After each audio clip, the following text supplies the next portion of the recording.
Buenas tardes a todos y todas. Bueno, para los que no me conocen, soy la secretaria de Investigación de la Universidad Nacional de Avellaneda y quería saludar al comienzo de esta actividad porque, bueno, de alguna manera agradecerles la organización de la misma y que esta haya sido en lo que es la Semana de la Ciencia, ¿no? Como nosotros la llamamos. Hoy y mañana estamos desarrollando distintas actividades aquí en la UNDAV vinculadas al tema científico, tratando de dar a conocer lo que producen nuestros investigadores e investigadoras. Y hoy en general hubo algunas actividades presenciales, otras virtuales. Mañana estaremos en forma más presencial con algunas charlas y también con una exposición que estaremos combinando y coordinando junto con la Secretaría Académica, donde se hace una muestra de toda la universidad. Así que bueno, para todos aquellos que quieran presenciar y participar, estaremos aquí de 9 a 17 en la sede Piñeiro. Bueno, dicho esto, valoro, digamos, esta actividad, dado que en un contexto tan complicado y difícil como el que estamos atravesando, la verdad que para nosotros es una buena instancia, digamos, todo lo que sea dar cuenta de producción de conocimiento, desarrollo, construcción de conocimiento, de alguna manera expresión de, como puede ser, digamos, un libro, como este libro que se va a presentar, de lo trabajado, de lo desarrollado, digamos, por nuestros equipos de investigación, en este caso particular por el equipo coordinado por Adrián, por Alejandra. La verdad es que es realmente un orgullo y es un aporte a la universidad y también al desarrollo de conocimiento, ¿no? Como decía, sumamente valorado y mucho más valorado aún en este momento tan complejo que estamos viviendo las universidades. Así que gracias y bueno, y los dejo, digamos, me quedo por aquí escuchando, pero los dejo que inicien ya con la actividad específicamente. Muchas gracias. Muchas gracias, Gracias a vos. Patricia. Eh, Tomo la palabra para decir dos o tres cosas que tienen que ver con nuestro contexto inmediato, sobre el cual no tendría sentido presentar un libro que forma parte de una serie de investigaciones que han cumplido 10 años en la universidad pública u 11 años en la universidad pública, desde que comenzaron en 2012 hasta el presente. No tendría sentido si uno no se formulara dos preguntas de fondo, ¿no? ¿Qué ha pasado antes de nosotros y qué llevamos como herencia en nuestros cuerpos para llevar hasta aquí?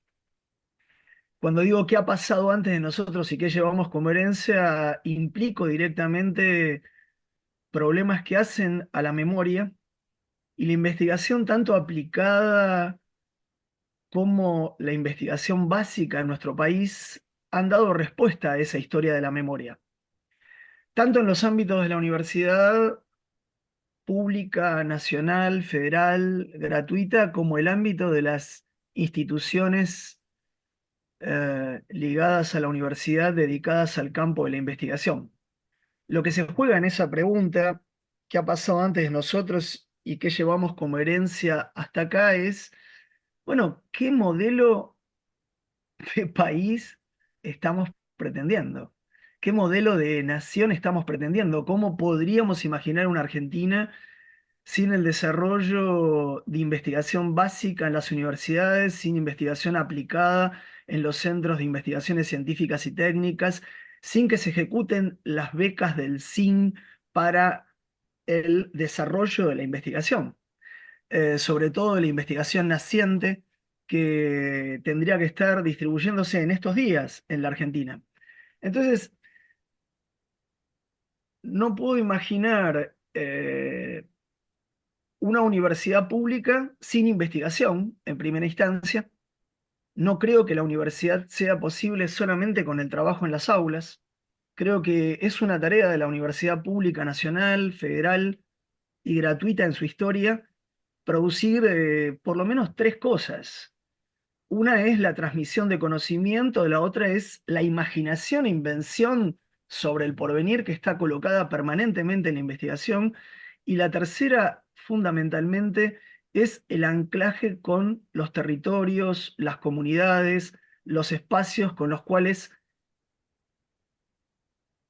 la transmisión de conocimiento y la imaginación del porvenir se vinculan.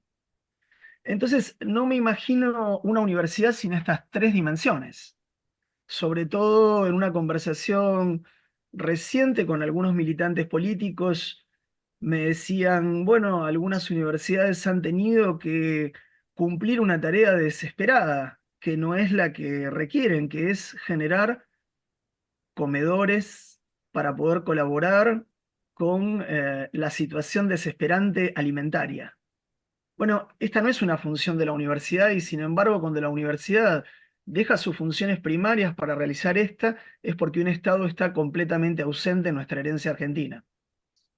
Entonces, el motor del ascenso social de la historia argentina, la transformación de una lógica que está ligada a estas dimensiones políticas, que son transferir el conocimiento, imaginar el porvenir, transformar las condiciones de una historia cultural y sus sedimentos sensibles, pasan a transformarse en lo que hoy ya en 14 universidades argentinas son ollas populares.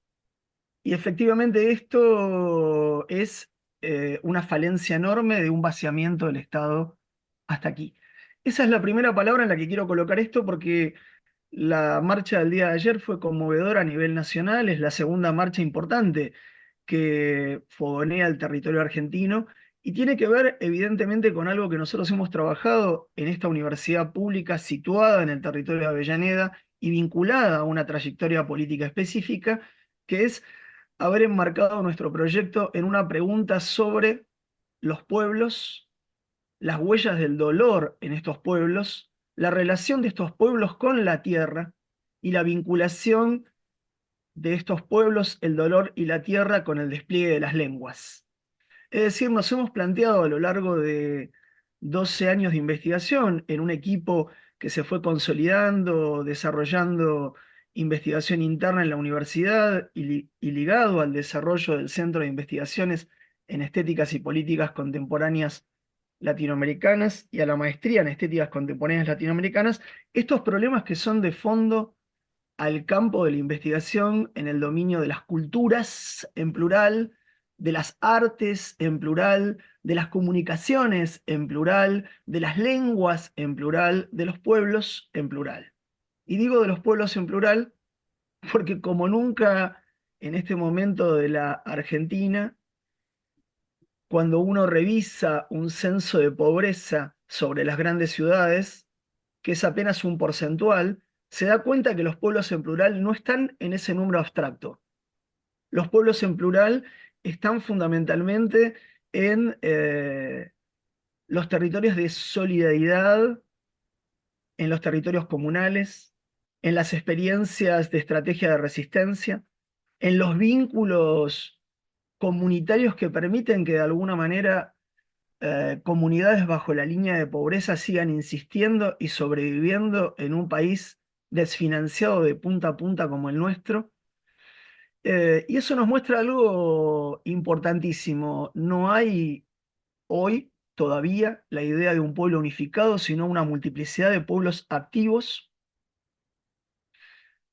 que tienen distintas dimensiones en sus huellas de dolor corpóreo, distintas relaciones en un vínculo con la tierra y con el territorio, y esto hace emerger entonces distintas dimensiones también con las prácticas simbólicas de la lengua corpórea con la cual intervienen. Durante estos 12 años, el equipo que llevamos adelante con Alejandra González dentro de la Universidad Nacional de Avellaneda y en vínculo con la Secretaría de Investigación, ha tenido que ver con estos problemas. Cómo pensar la idea de pueblo, cómo pensar la idea de dolor, cómo pensar la idea de tierra, cómo pensar la idea de lengua, para poder ubicar una serie de reflexiones, meditaciones que se mueven entre las preguntas de las llamadas humanidades, ciencias sociales, ciencias políticas en el universo presente, y fundamentalmente preguntas que cuando uno las hace en general tienen una dimensión abstracta, pero cuando las aplica en particular, sus respuestas son situadas. En este momento tenemos una sorpresa magnífica que quiero compartir con Alejandra y con Patricia, que es el trabajo de 12 años que está floreciendo de una manera muy curiosa. Nuestros propios alumnos de la carrera de Gestión de la Cultura, dentro del Departamento de Arte, de Cultura, Arte y Comunicación de nuestra universidad, son docentes de escuela primaria. Y esos docentes de escuela primaria han llevado a sus territorios, a sus propios alumnos, una pregunta fundamental. ¿Pueden cartografiar una imagen de la Argentina hoy? ¿Pueden hacer un mapa de vuestra Argentina? ¿Cómo la imaginan? ¿Cómo imaginan sus cartografías del dolor, sus cartografías de la tierra que los rodean? ¿Cómo imaginan sus territorios en relación a su experiencia? Hemos empezado a ver que nuestras propias investigaciones en transferencia al dominio del grado se convirtieron a su vez en una transferencia a la escuela primaria y secundaria de nuestros territorios. En las escuelas de Florencio Varela hoy se están haciendo cartografías que fueron impulsadas a partir de trabajos de nuestra Secretaría de Investigación. Y esas cartografías las están haciendo los propios alumnos entre 8 y 12 años de esas escuelas. Y entonces uno se pregunta, si en la pandemia pudimos interrogar y trabajar en relación con Villa Azul, y si en la crisis de una descomposición de un Estado-nación, que de alguna manera desfinancia la educación, podemos estar trabajando en una red de redes con una comunidad de estudiantes de la escuela primaria en virtud de la estructura de la universidad, podemos responderle a nuestro Estado Nacional con mucha eficacia qué quiere decir investigar en una institución del Estado. Quiere decir dos cosas simples: construir una trama simbólica entre toda una comunidad para poder organizarse, y sin esa comunidad organizada, el día de ayer no hubiera habido una réplica en todas las voces de los más jóvenes de por qué estaban en esa marcha. Estaban en esa marcha no solamente por el ascenso social, que es tal vez la ganancia más estructural que la universidad pública le dejó a la Argentina, sino para imaginar un porvenir. Y eso es fundamentalmente lo que de alguna manera el campo de nuestra investigación ha estado trabajando en estos años. ¿Cómo imaginar la relación, vuelvo a las preguntas, con el pasado antes de nosotros que llevamos como herencia en nuestros cuerpos hasta el presente? Eso era lo que quería contarles como una pequeña introducción de lo que venimos haciendo en estos últimos 10 años. Quería que esta introducción tuviera un enclave político, como corresponde. La universidad es un espacio político, la investigación es un lugar político. No hay neutralidad en el campo de la investigación, como no hay neutralidad en el campo de la educación pública. La universidad, la educación, la salud, el modo en el que un país se organiza es un debate permanente, una querella permanente política, es el lugar de una pregunta y el espacio de una meditación pública, abierta y social, y eso es lo que hemos estado haciendo en este tiempo. El libro que presentamos hoy, Meditaciones de la Lengua, es el quinto libro de una serie que produjimos en 12 años en la universidad. Comenzó con Imágenes del Pueblo, que se duplicó con un libro muy dramático, Linchamientos, la policía que llevamos dentro, como si anticipáramos de alguna manera un espacio que llega hasta nosotros, y prosiguió luego organizadamente, conjunto con Alejandra, en un trabajo que tuvo que ver con tres meditaciones muy potentes: las meditaciones sobre el dolor, las meditaciones sobre la tierra, las meditaciones de la lengua, que estuvieron cosidas por una meditación más general, la servidumbre neoliberal. Y ahí entonces le doy la palabra a Alejandra, porque estas meditaciones sobre dolor, tierra y lengua no serían posibles si no estuvieran atravesadas por una servidumbre voluntaria neoliberal que nos ha colocado en el espacio en el que nos encontramos, en la relación en la que nos encontramos, en el territorio de debate en el que nos encontramos. Quiero decir una última frase sobre esto, y es imposible separar esta investigación de esto que llamamos transferencia. ¿Por qué investigamos? Porque transferimos eso que investigamos a relaciones internacionales que nosotros desplegamos, a relaciones nacionales y federales que nosotros desplegamos en el campo de la investigación y a las aulas territoriales que luego siguen transfiriendo en la escuela media y en la escuela primaria. Eso quiere decir transferir en un país, y por eso la educación pública es un bastión que ningún gobierno en la historia argentina ha podido desmontar. Es decir, eso no se puede desmontar porque lo que está en juego es la transferencia de la última fuerza viva de los pueblos. La posibilidad de imaginar, la posibilidad de transformar, la posibilidad de problematizar, la posibilidad de cuestionar eso que llamamos los sentidos comunes, eso que llamamos las imágenes públicas dogmáticas, eso que llamamos incluso la violencia del discurso de nuestros gobernantes. Bueno, gracias por estar acá. Gracias, Patricia, por la introducción y enmarcar esta condición dentro de la Secretaría. Somos nosotros quienes agradecemos a la Universidad Nacional de Avellaneda haber acogido el espacio de nuestro trabajo en los 11, 12 años de desarrollo que esto ya lleva en perspectiva, y en haber desarrollado una investigación amplia que de alguna manera creemos hay que ejecutar aunque sea gratuita en el tiempo presente. Hay que seguir ejecutando. Creemos que la investigación tiene que seguir adelante a como fuera, porque efectivamente es parte del trabajo universitario y educativo que esta investigación esté viva. Gracias.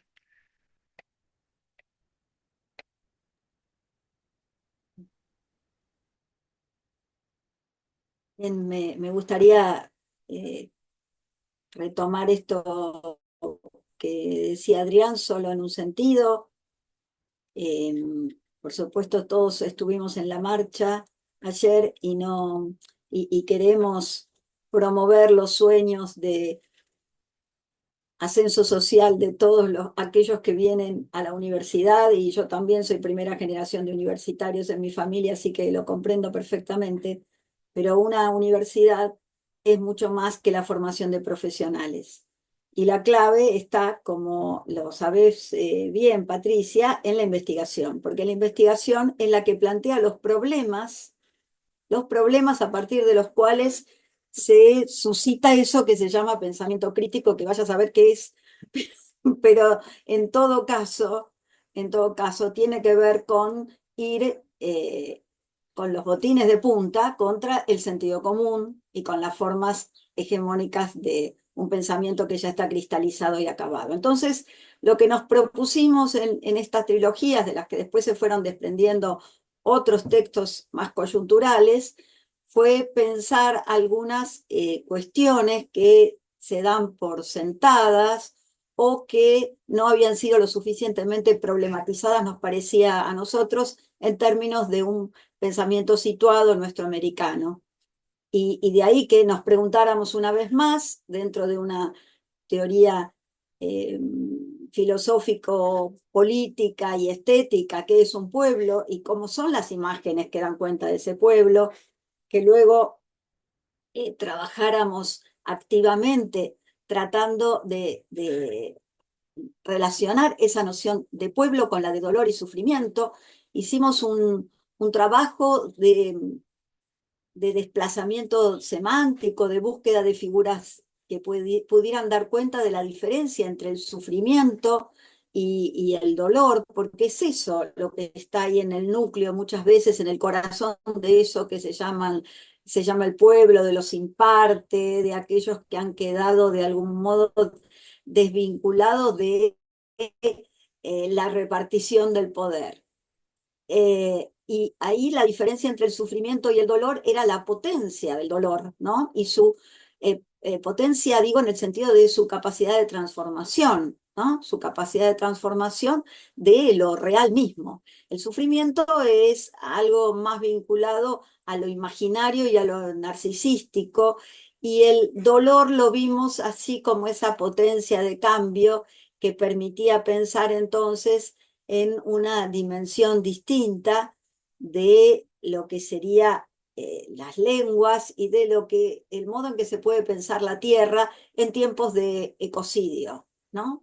Pensamos entonces en una segunda instancia cómo ese dolor se situaba en términos, diría, no territoriales, porque el territorio es la tierra organizada jurídicamente por un Estado, por el ojo omnipotente, omnividente del amo, y lo que fundamentalmente a nosotros nos interesaba era esos lugares de la tierra que se escabullen de esa mirada omnipresente, que no se dejan domeñar, que no se dejan domesticar, que no se dejan desforestar, que se retiran de la posición de mercancía en que el territorio coloca esa tierra que puede llamarse Pachamama, que puede llamarse Abiyala en nuestras cosmovisiones originarias, o que puede llamarse Gaia, según Lovelock o Margulies, que implica sobre todo una posibilidad de concebir una tierra que no tiene especies privilegiadas, que no se vincula con el excepcionalismo humano, sino que básicamente se articula sobre la base de una convivencia de los diversos modos de existir, y que esa convivencia muchas veces es problemática, requiere de infinitas negociaciones, pero en todo caso es una coexistencia de seres que ontológicamente no tienen una perspectiva escalar que los diferencie entre ellos.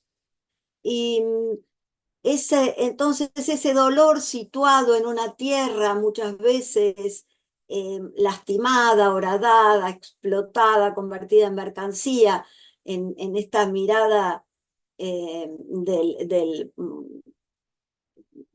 la técnica, que es la esencia de la ciencia moderna, y está bien recuperarlo de ese modo, en términos de esta razón instrumental que hace de la tierra territorio, nos preguntamos en este último texto, que es el que particularmente queremos comentar, y que se llama Meditaciones sobre la lengua y la cosmopolítica, en el marco de una cosmopolítica, nos preguntamos cómo podía darse en esa cosmopolítica un diálogo entre lenguas que no tuvieran rangos o escalas entre ellas, que no hubiera lenguas minorizadas y lenguas hegemónicas, o lenguas que se suponían orales y por eso inferiorizadas, y lenguas escritas y por eso pasibles de ser enseñadas y transmitidas. Nos planteamos el problema de las lenguas que han quedado reducidas a los ámbitos de lo doméstico, de lo privado, del dolor precisamente, y las lenguas de la cultura hegemónica, de los negocios, de las transacciones, de los contratos internacionales. Nos preguntamos por estos debates interlingüísticos, digamos así, donde había siempre el predominio también escalar o jerárquico de determinadas gramáticas. Y acá, por supuesto, Nietzsche es la referencia obligada, porque la gramática es la ciencia del poder, la que establece quiénes son los sujetos, quiénes son los objetos, ¿no? La que establece las reglas a través de las cuales se puede aparecer en un marco de visibilidad, las que establecen quién puede hablar, quién tiene nombre, cuál es el género de cada quien, quién puede aparecer y en qué términos, si adjetivos o sustantivos, todo eso que aparentemente podría ser solamente una disposición gramatical, es un dispositivo biopolítico. Eso es lo que encontramos en la gramaticalidad. Entonces, desde ese punto de vista, nos preguntamos, ¿quiénes pueden hablar? Y ahí es donde se relaciona con una cosmopolítica. Un poco llegábamos a estas nuevas interrogaciones. ¿Cómo es que se puede llegar a una cosmopolítica si no es escuchando el sonido de lo que todavía está mudo? Agradezco que está Paula Vilas acá, que es música, entonces sabe que es escuchar, ¿no? esos sonidos de lo que aún no ha tenido lugar, no ha tenido posibilidad de expresarse sonoramente, ¿no? Sí, Paula, sí, también lo hemos aprendido y debatido esta cuestión de cómo lo invisible se visibiliza, cómo lo no audible se vuelve un sonido como tal, y cómo hay momentos también de repliegue necesario para tomar fuerza, hacer de sí una potencia y poder aparecer en ese espacio público en los momentos en que es relevante para nuestra condición. A partir de esto, digo, eh, organizamos nuestro último texto, entonces en torno de esta batalla de las lenguas.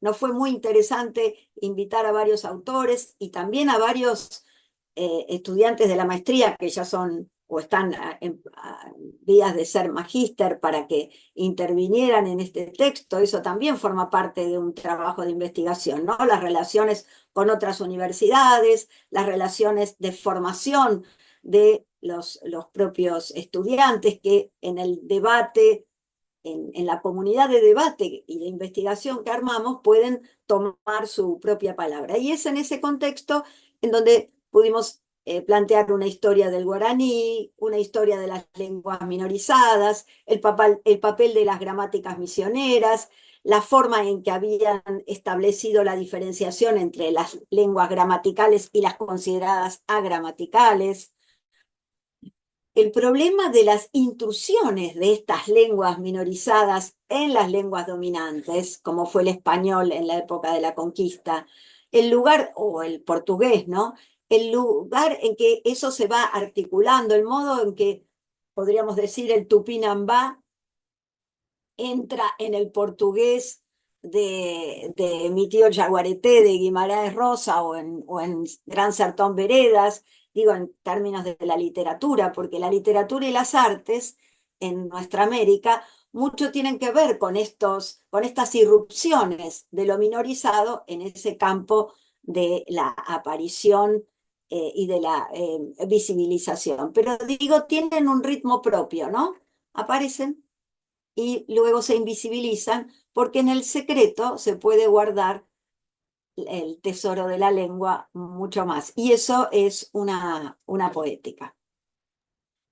Quiero aprovechar esto que compartimos con Alejandra durante estos 11 años de trabajo conjuntos, en los que fundamentalmente le dimos lugar a esto, a la potencia de una poética. Quiero leerles este libro, Meditaciones de la Lengua. Siempre en cada una de las meditaciones de las investigaciones hicimos un existenciario poético o discursivo que desarrollara el problema que estábamos abordando. Esto es, de qué modo era abordado el dolor, la tierra o la lengua. En este caso quiero leerles dos poemas porque para nosotros eh, el poema es la reserva última de un problema existencial, de una pregunta existencial, y cuando digo la reserva última, digo también la última fuerza de invención de una lengua ante toda gramática del poder.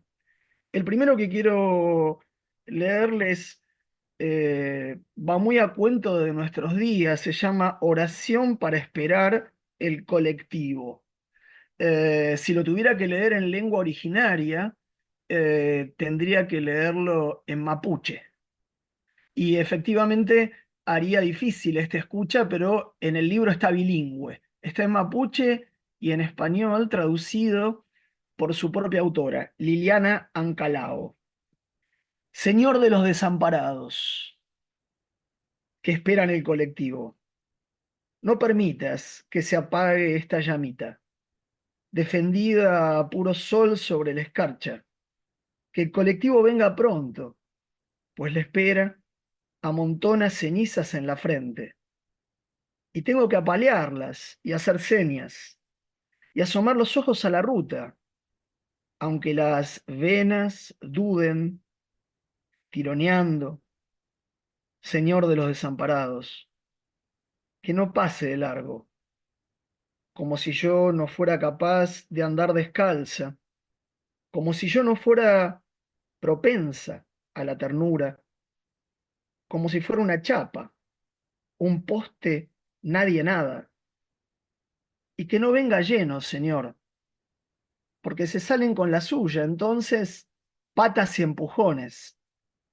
En un boleto me suicidan la sonrisa y me resigno, animal al matadero. Que no demore, señor, hoy hace frío y no llegan los sueños hasta el alma. En el filo de este riesgo no me culpes. Se abandona un segundo la trinchera y alzo a maldecir la madrugada. Liliana Alcalao nos enseñó que pensar una política del presente es siempre pensar en una clave poética, en una transformación interna de la gramática del poder por figuras de la lengua. La lengua es un reservorio de invención de figuras y fundamentalmente la lengua es un reservorio de una potencia política de transformación sonora. Entonces, compartimos durante algunos años entre nuestras investigaciones y la transferencia al grado una idea muy potente e incluso al posgrado, una idea muy potente de la relación entre espacios cartográficos, cartografías vitales y existenciales y modos poéticos de existir en un territorio. Y ahí aprendimos una palabra tremenda que atraviesa este libro de punta a punta. Las gramáticas del poder inventan fronteras abstractas, mientras que los pueblos inventan modos vivos de espaciamiento de las fronteras. Y ahí entonces quiero leerles otro poema que en realidad debería leerlo también en chicano, es decir, en una mezcla de náhuatl, español mexicano del norte y diversas formas del inglés, es decir, en una mezcla de espaciamiento de lenguas. Y sin embargo, hicimos una traducción plena al español para no perder la multiplicidad de esas voces, aunque también está bilingüe. Es Gloria Anzaldúa, quien ya no está entre nosotros como Linier Ancalao, quien habla aquí,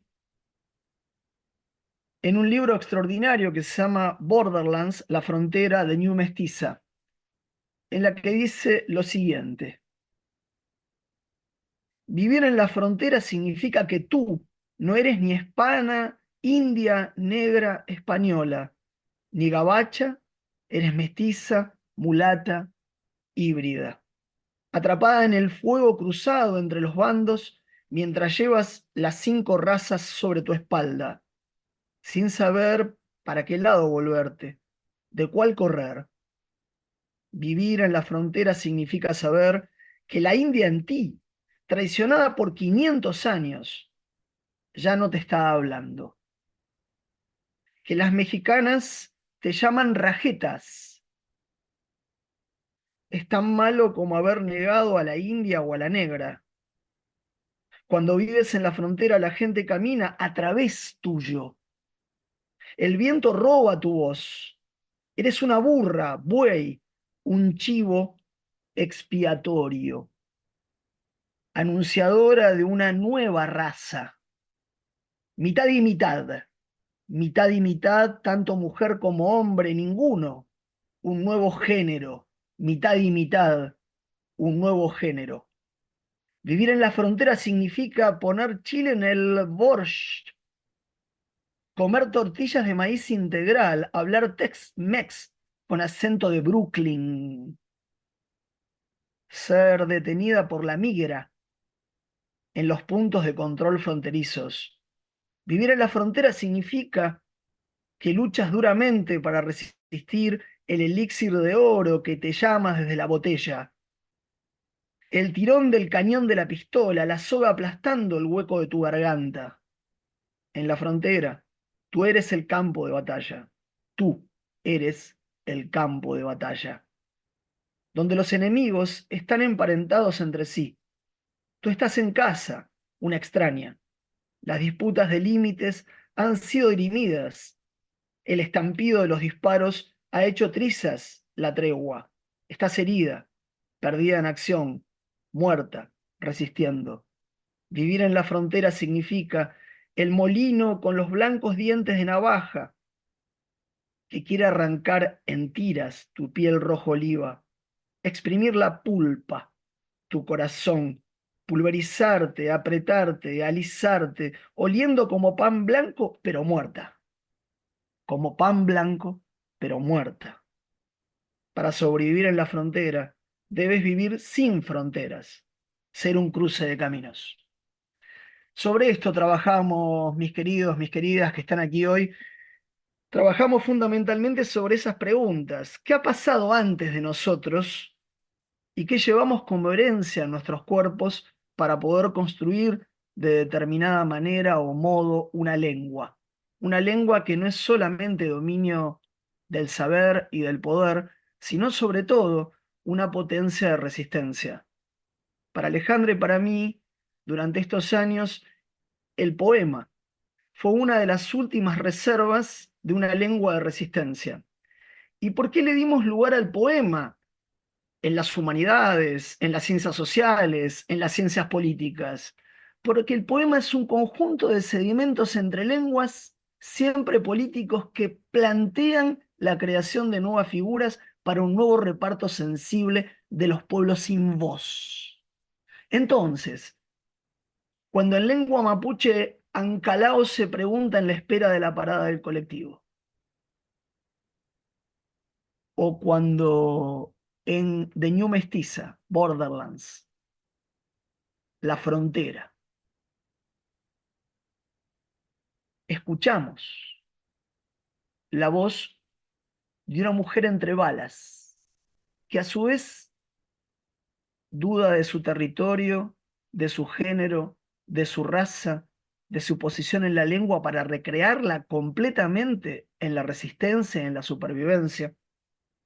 Gloria Saldúa nos enseña la potencia de la riqueza de estar entre lenguas, de estar entre espacios, de asumir que las lenguas no son puras, son mezclas y que esas mezclas son sonidos y esos sonidos son cuerpos vivos.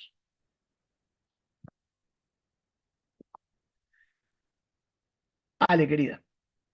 Me, me gustaría comentar como esta reflexión en torno del dolor, de la tierra y del poema en la lengua como reservorio de estas figuras. Intentaron pensar una, una teoría de la imaginación política nuestroamericana, que ese es el gran problema, ¿no? Una imaginación, la imaginación está ligada muchas veces a lo estético o el juicio estético, pero todo lo estético tiene ese matiz de aparición, como estábamos diciendo, de volverse audible, de tomar una figura, de tomar una forma, de cambiarla, de mutarla, y construye por eso un espacio político nuevo. Por eso la reflexión final de esta trilogía fue dada en torno al concepto de cosmopolítica. Nosotros pensábamos cosmopoéticas, ¿no? Y esta cosmopoética tiene que ver con precisamente esta crisis en la cual estamos y que es la ruptura o la fragmentación de esa política moderna, optimista del siglo de las luces, cuando la modernidad se muestra en todo su esplendor, pero nosotros estamos del lado oscuro de esa modernidad, ¿no? Nosotros, nuestroamericanos, estamos de ese lado en el cual esos instrumentos, esas gramáticas, esas cartografías, esas técnicas, ¿no? de explotación de la tierra se convirtieron en verdaderamente letales, genocidas, ¿no? de especies y modos de existencia muy diversos entre sí.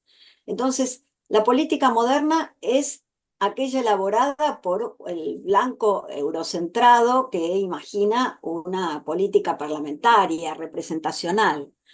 Pero, ¿cómo volver todo eso una cosmopolítica, es decir, políticas de la presencia, no representacionales, en donde las voces aparezcan en un tumulto, donde haya una polifonía muy bakhtiniana ella, pero que haga una crítica de la democracia que está asociada indiscutiblemente a esas formas de construcción capitalista que hacen de toda la naturaleza un objeto a explotar y de todos los sujetos emprendedores de sí. ¿Cómo salirse de esa dinámica era la cuestión? Y por eso la pregunta que surgió acerca de si esa imaginación política podía dotarnos de figuras nuevas para pensar otro modo de relación que no se adscribiera al modelo de la revolución burguesa, de la revolución francesa, ¿no? ¿Qué otras cosas podía dar ese pensamiento salvaje, como lo llama Lévi-Strauss? ¿Qué podíamos nosotros encontrar en eso silenciado? Y esa es la búsqueda de una cosmopoética. Y en esa línea se desarrolló nuestro texto e invitamos a escribir a quienes compartieron con nosotros ese espacio. Quiero no dejar de leerles en esta línea que planteaba Alejandra un fragmento de ese existenciario poético escrito por alguien que pertenece a la más antigua tradición de los originarios de la Amazonía, un Krenak, es decir, un cabeza de tierra, quien de alguna manera tradujimos un fragmento de uno de sus textos que se llama Saudações a los ríos. Tal vez porque la palabra saudazón no puede ser traducida de una manera sencilla y directa. Tal vez Priscila la llenara de sentidos. Aquí, tal vez Paula Vilas también. Preferimos conservarla como tal. Pero tradujimos el texto, dice Ayton Krenak. Los ríos, los ríos. Esos seres que siempre han habitado los mundos en diferentes formas. Son los que me sugieren que si hay un futuro a considerar, ese futuro es ancestral. Estuvo siempre antes de mí. Estará después de cualquier construcción de sí. Porque ya estuvo aquí. Me alegra pensar que todos aquellos que somos capaces de invocar como devenir con nuestros compañeros de viaje, somos parte de esos ríos, aunque sean inolvidables, ya que el paso del tiempo acaba convirtiéndose en un ruido en nuestra observación sensible del planeta. Pero estamos en la Pachamama, que no tiene fronteras, así que no importa si estamos arriba o abajo del Río Grande, estamos en todas partes, puesto que en todo están nuestros ancestros, nuestros pasados, los ríos montañas, y comparto con ustedes la riqueza incorruptible que es vivir estos dones. Cuando Ayton Krenak nos dice esto en lengua Krenak, en la lengua de cómo se lo traduce, los cabezas de tierra, aquellos que han puesto su palabra en la tierra y hablan desde la tierra y con la tierra, siempre hay una figura de la lengua que es el deíctico. Es difícil indicarla y me volví técnico de momento. No, es que el deíctico es el aquí. Es que no hay formulaciones en la lengua que no sean desde aquí. El aquí. Y Ayton Krenak escribe el aquí de los ríos, el aquí de los cuerpos, el aquí de la tierra, el aquí del dolor. Y así aprendimos de un chamán extraordinario, David Copenagua, en conversación con Bruce Albert, que efectivamente hay que prestarle atención cosmológica a las relaciones directas entre el cielo y la floresta, que no es posible habitar sin que esos mundos existieran. Y entonces tradujimos un fragmento en el que el último chamán de la Amazonía americana que quiso hablar para los blancos, porque hay muchos chamanes, el problema es que muchos no quieren hablar para los blancos, el último que quiso hablar para los blancos en una larga entrevista, les dijo en un fragmento de su entrevista esto: cuando a veces el pecho del cielo emite ruidos amenazadores, mujeres y niños gimen y lloran de miedo. No es sin motivo, no es sin motivo. Todos tememos ser aplastados por la caída del cielo, como nuestros ancestros en los primeros tiempos. Recuerdo todavía una vez en lo que eso casi aconteció con nosotros. Yo era joven, muy joven, de joven edad en esa época. Estábamos acampados en la floresta, cerca de un brazo del río Mapulaú. Habíamos salido con algunos hombres más viejos a buscar a una joven del río Ullí, que había sido llevada por una visitante de una casa de las tierras altas, en la montante del río Tototobi. Anochecía, anochecía. No había ningún ruido de truenos, ningún rayo en el cielo. Todo estaba en silencio. Aún estaba en silencio y no llovía. Y no se sentía ningún soplo de viento. Pero de repente oímos varios estallidos en el pecho del cielo. Se fueron sucediendo cada vez más violentos y parecían muy próximos. Producía miedo, mucho miedo entre los cuerpos. Al poco tiempo, todos se pusieron a gritar y sollozar de pavor en el campamento, pero lo hicieron juntos, en comunidad, y dijeron: ¡Ae! ¡Ae! El cielo está cayendo en picada. Vamos a morir todos. ¡Ae! ¡Ae! También yo tenía miedo, pero los chamanes me abrazaron en el AE. Todavía no me había transformado en chamán y me preguntaba muy inquieto: ¿qué va a acontecer con nosotros? ¿Caerá el cielo encima de nosotros?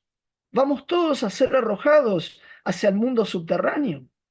En aquella época todavía había grandes chamanes entre nosotros, esos que viajaban entre mundos, esos que consideraban a sus ancestros en la piedra, en el río o en la nube, esos que veían veredas entre la floresta y el cielo. Muchos de nuestros mayores aún estaban vivos.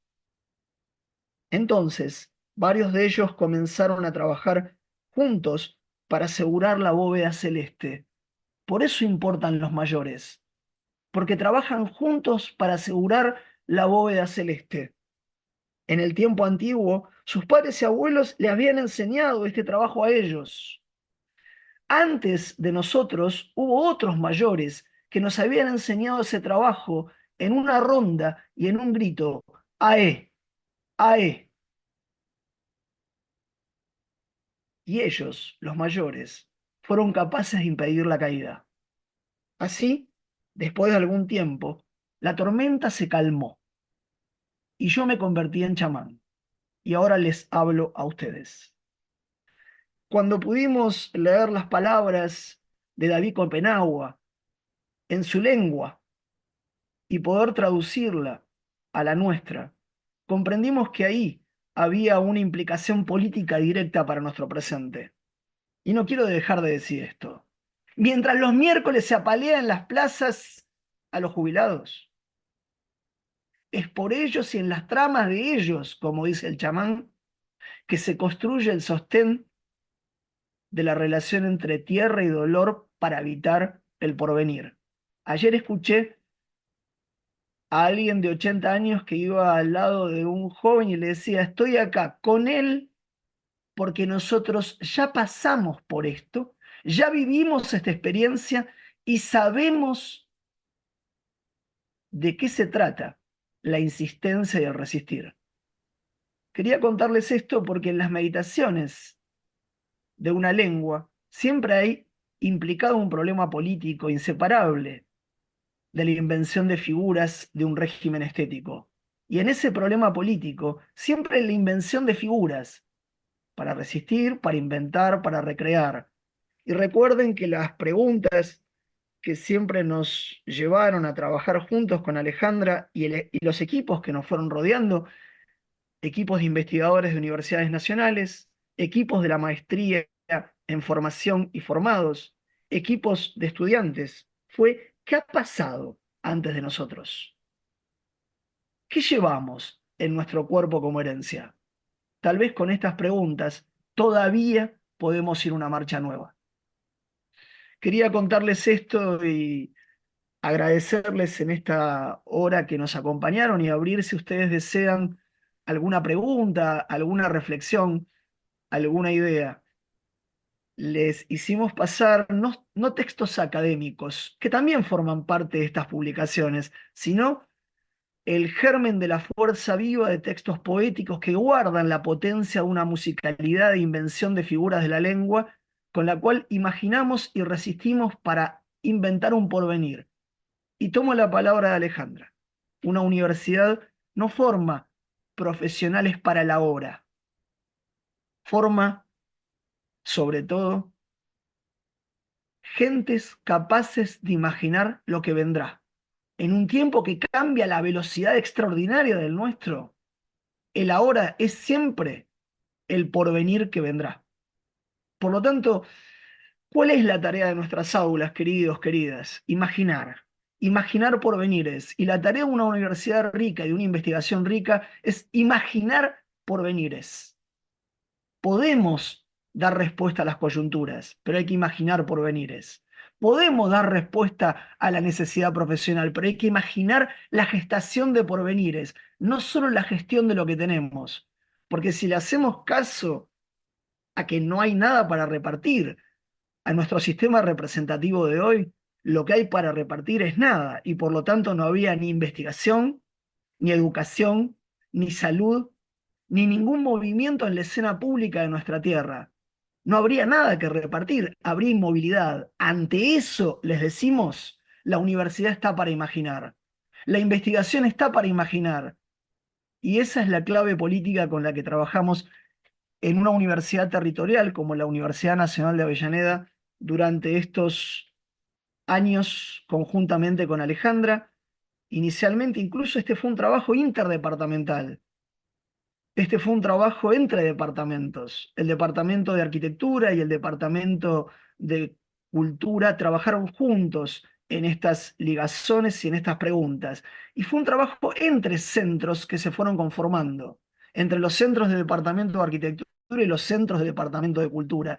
Eso es lo que la investigación genera. Relaciones.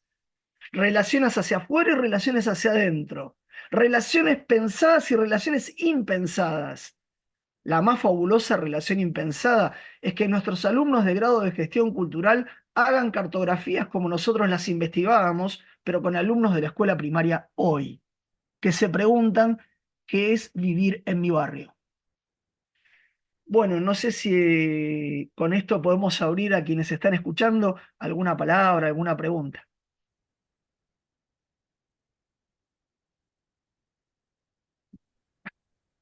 Gracias, Paula. Gracias.